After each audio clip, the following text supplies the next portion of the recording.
Hello there. Welcome to another problem session. So we have two questions here. I don't know I'll have time to do them both, but I'll see if I can give some ideas on both. All right.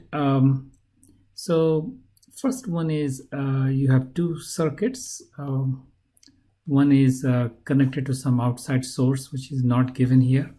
So some kind of, you might say here is a some source, and you turn it on and the current goes this way here with some function of time.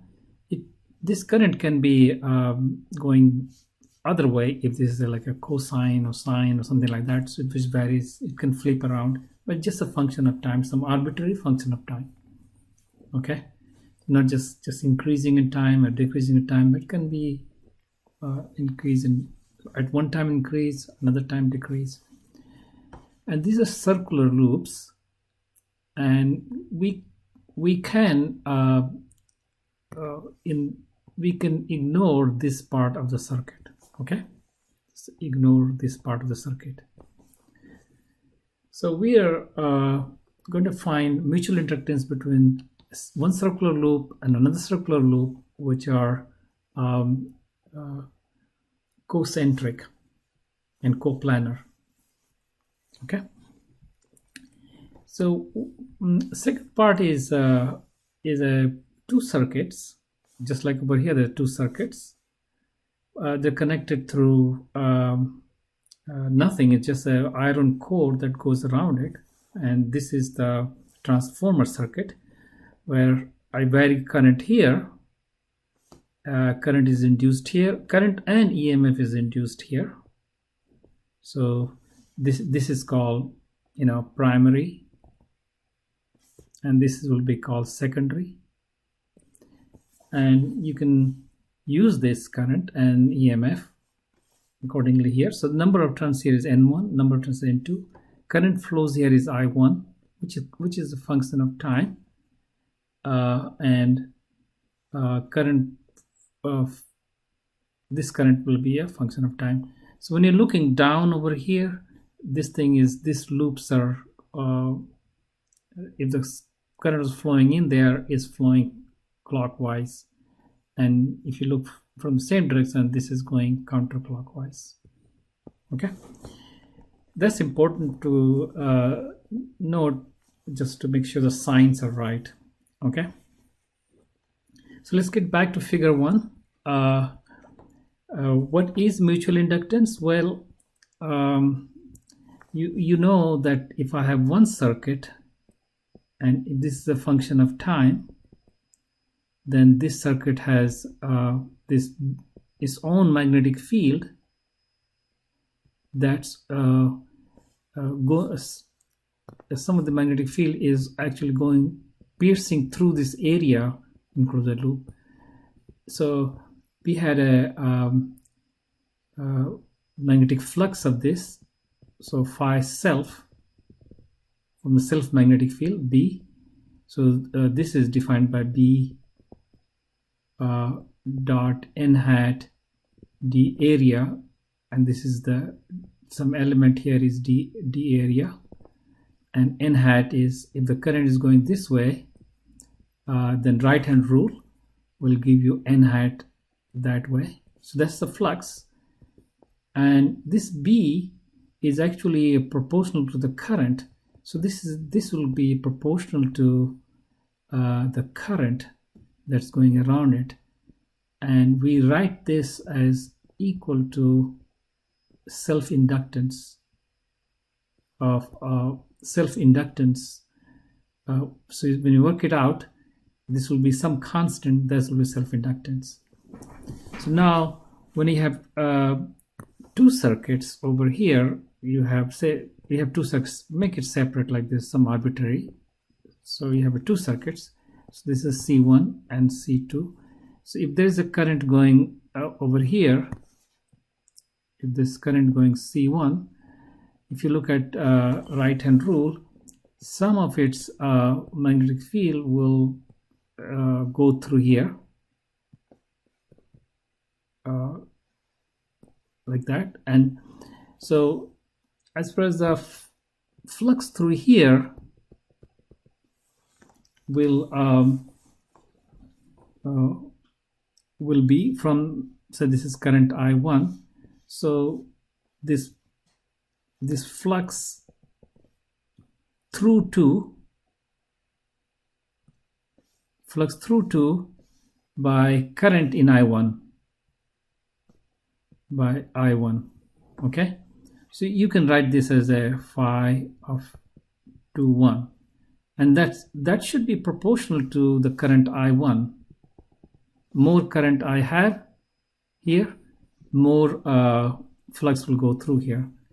And so, but this is not coming from the current of this circuit, so we can call this put out all the constant and call this a mutual inductance. So you can say mutual inductance between 2 and 1. And you suppose I do exactly this, but I don't pass current here. I pass current here,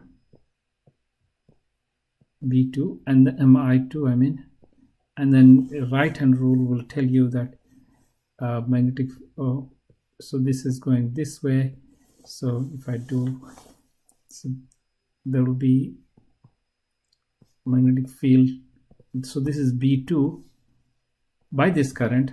So this, there will be a thing called going through this flux through 1 by current in the second one, which you can call phi 1 2 by the same designation, and this should be proportional to the current in I2. And so this will be constant proportionality. You can call it M1 2, just using the same notation, 1 2. You can show, there is a theorem you can prove that this is equal to that. So M1 2 is actually equal to M2 1. And that's why we're just going to write one thing called mutual inductance. So this mutual inductance is one circuit over the other. So sometimes, based on the geometry of these two things, if you want to find the mutual inductance, you can work with have the current go in one of them, one of the circuits, so you can work out the magnetic field of that, and then the situation becomes easier. And that's the case over here. If you use a current over here to find the how much flux went through over here, that will require a magnetic field to be, we cannot use this assumption that we can use if I pass a current in the larger ring and this whole thing is very close to the center. So we can say, okay, all I need to know is what's the magnetic field center, and then I've just used all the area of the smaller ring to figure out the magnetic flux. And let's do that calculation. Okay, so we want over here, we want a magnetic field of this. So if I have a ring, bigger ring, this I1 is going on, and I want to know what's the magnetic field here. I know the other ring is down here like that, but just to the center.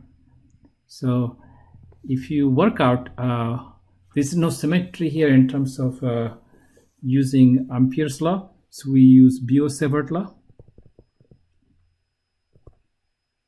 So B at this point, say point P, B at point P, the vector will be equal to mu naught over 4 pi, and I have to do this integral, the current I1, so like a B1, let's call it magnetic field of current 1, dl on this side, like dl vector, dl1 vector, let's call it, cross direct distance that way from here to here, r hat over the distance r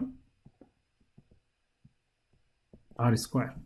Now this r is the radius, and this one is tangent and this one is radial. So if you go like this, it's gonna come out. So over here, the magnetic field will be pointed up in the direction of the current, like that.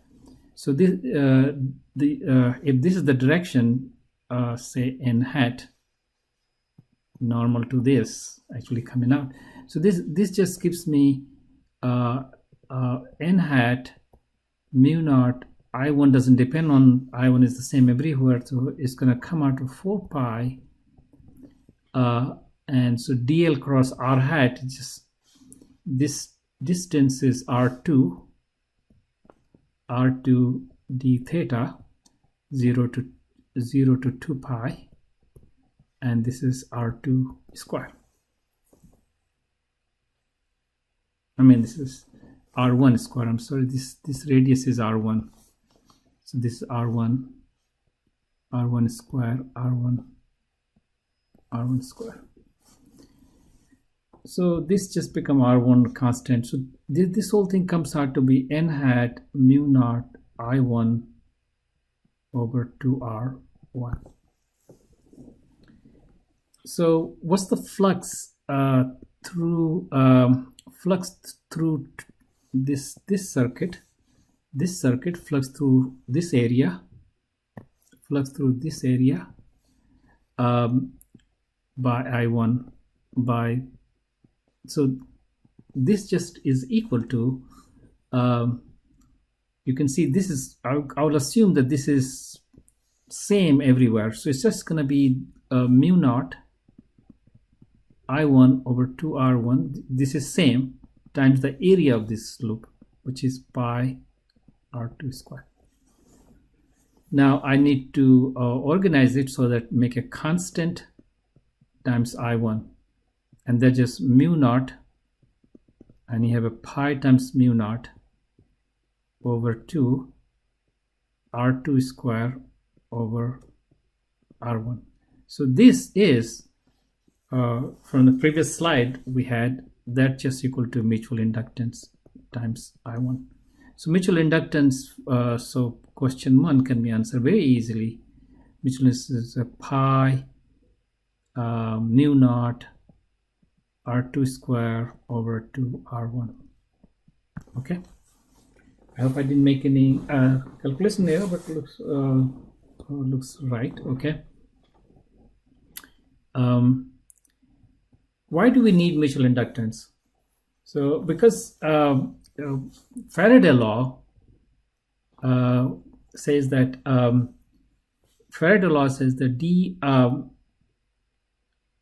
that EMF, you can have a EMF induced equals to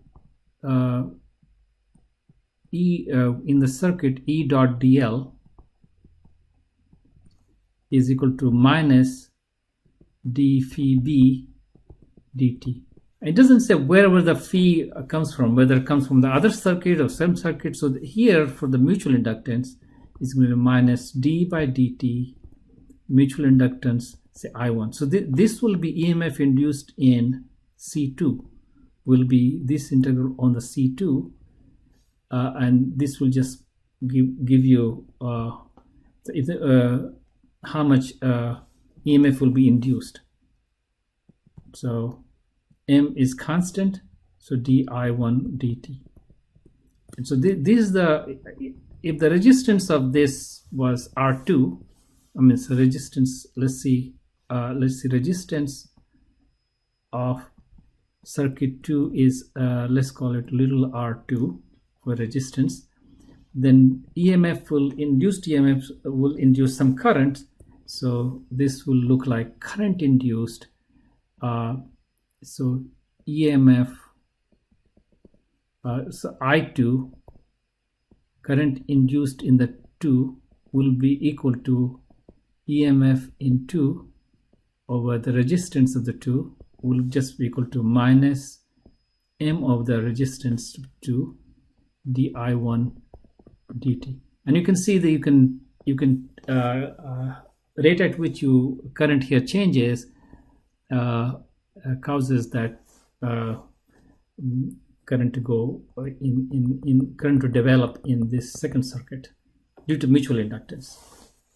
So of course there is also self-inductance, and so the equations can be a little more tricky to write down, because now once the current going through this, it will impact the current in this here, so they can mutually induce each other. So it's not I1, I2 looks like depend on I1, but then I1 will depend on I2 also. So they have to be solved simultaneously. Okay, so in a consistent way. So so that's one. Now let's try to clean this up and work on this two circuits, which are kind of looks much more complicated, and we'll see. Okay, so we have these two circuits here. We will make one assumption that if this current is going in and is counterclockwise, I'm looking at the current going this way, so going this way, then it's going to have a right-hand rule. So magnetic fields will flow this way, this way, this way, and they will bend around, bend around, bend around. Magnetic field will come out like this, this, this, and this, and this. And of course, as there will be some magnetic field will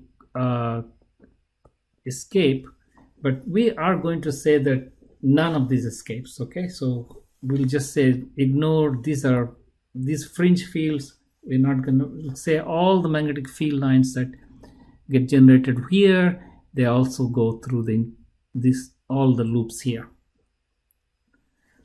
Of course, there will be magnetic field lines going through these other areas also. We'll ignore that. Okay, so all we're doing is we're saying that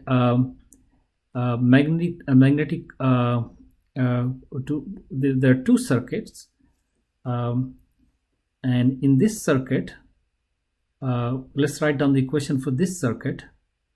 So you will have we go from here and you just say inductance. You have a self-inductance, which is with L1, but then this current is changing, and it was going to also if current here is we're taking positive current here, this one is clockwise, so if it's going around this way, then we'll go there. The right hand rule, the magnetic field will be in the same direction. So this will, my positive notation for I2 is use another ink, is that way, is the same direction. Just so there will be contribution, two types of contribution for this circuit. So one will be L di1 dt, another will be M di2 dt. So this was saying the mutual inductance, and then there is a source EMF in there, which is should be E1 cosine omega t. So these are induced, and if I go all the way around, it will be equal to 0. So I put this guy on the other side, and on here, on this side, we are just going to have a L1, and this is L2 di2 dt, and because we make sure that if this current is rising, then let's write, then make sure we are going to signs right, but there's no source inside, so this is going to be 0. So but you can see these are flipped, right? So suppose I have a if this, let's look at the sign of this. If current I1 is increasing, then this the yellow magnetic flux of this kind is increasing, so you will have a current. This I2 should increase, right? So if this is positive, then this I2, let's see, I2 is going this way, I2 positive that way, right? So if I'm going the I2 this way, then I will have, if this thing is increasing, the induced thing should try to decrease it. Try to decrease it, so the I2 will change. So I2 should decrease. So I2 should decrease. So this will mean di2 this should be negative, and if this is positive, yeah. So if I put this on the other side, this is negative. That makes sense to have this sign. Okay, so you can see that these two equations, they have to be solved simultaneously, right? Okay, so if we solve it, I'm going to do a simultaneous solution of these two, I1 and I2, and there's only one oscillating thing here, so everything will go with the same frequency. So what we'll do, I'm going to complexify the problem. I'm going to replace this with epsilon 1 e to the power I omega t, and then I'm going to say I1 equals to sum I10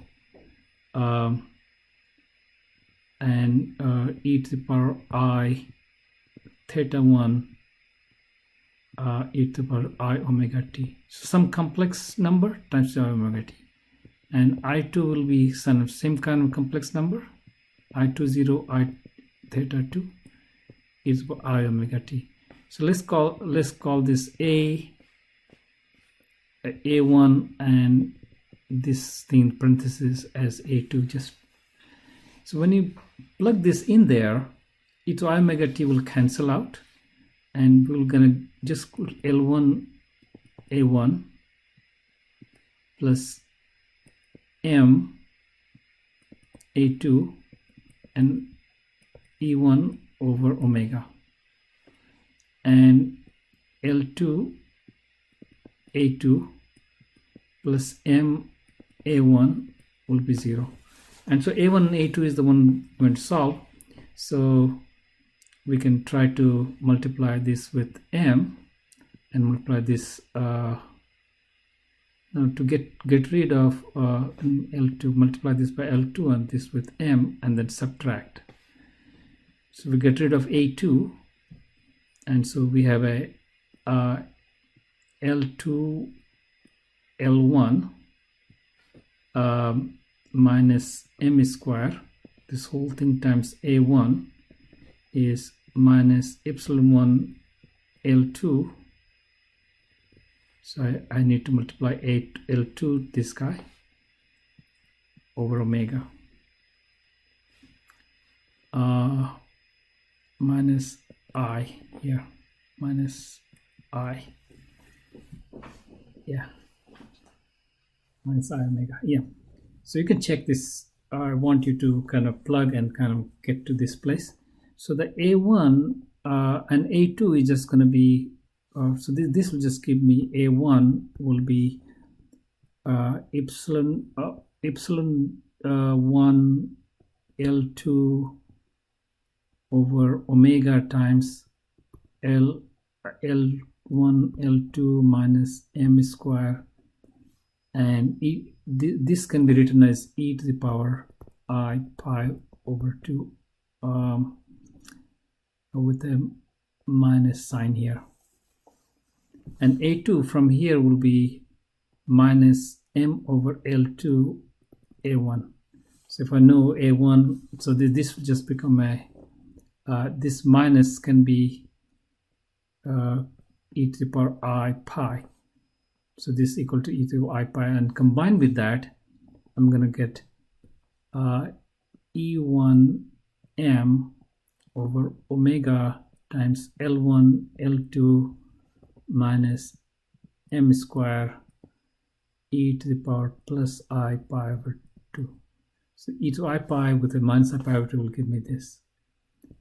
So this stuff is going to be I1 0, and this stuff will be I2 0.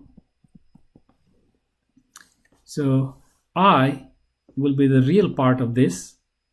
So the I1 is going to be I1 0, this whole stuff, and cosine omega t with this angle minus pi over 2. And I2 will be just I2 0 and cosine of this thing. So I2 0 is this guy, omega t plus pi over 2. Yeah, of course, if I took the both are counterclockwise, then I would have gotten a different angles, because I would have gotten like a minus sign here and a minus sign here, and then we'll have a little bit different answer. So this is the way you solve circuits which are coupled together. It's better to use complex. You can do without using complex. For instance, you could say I1 is another way to do is another way to do it, but this is not recommended. So I1 will be some kind of A cosine omega t plus B sine omega t, and I2 will be C cosine omega t plus D sine omega t. And then you can solve for A, B, C, and D. You plug in there and set up equations, and you're going to find A, B, C, and D. But it's a very messy calculation. Okay. So we want to see if we were to ignore L1, L2, then the flux here is just mutual fluxes. We are going to try to get a relation between I1, I2 just from the mutual thing, okay? So this question actually refers to something a little bit different. Simplify that diagram. So we have one circuit, and say the EMF or around here is E1, and we have another circuit, and let's see, EMF here is E2, and turns N1 here, N2 here, and the current is I1 here, and current is I2 here. So we are going to just say that the flux change through this, so each one of this is gonna is the same magnetic field lines are going to go through both of them. Actually earlier I had this way, magnetic fields line go through. So if you look on this side, let's call it flux through the two, will be number of turns on the two times the area of this each loop, which is I'm going to assume this radius is same. Area 2 is area of loop, one loop on this side, and I'm going to say A1 equals to A2. I'm going to write on that. So the flux through here is this way, and the flux through here is going to be N2 times A1 times B. It's the same B. I just made a mistake here. This should be N1, just like this is N2. So to find the relationship between these two currents, you can say the power in this circuit is going to be I1 times the voltage drop here, right? and the power in that circuit will be I2 times this. So what's the EMF going to be? EMF is going to be just absolute value from Faraday law. Faraday law is going to be this is not time dependent. This is the only place is time dependent here. So N1 A1 dB dt. It's the same B that's going around, and epsilon 2 will be N2 A2 dB dt. One way you can say the current is equal to this, and how much resistance or impedance is in this circuit.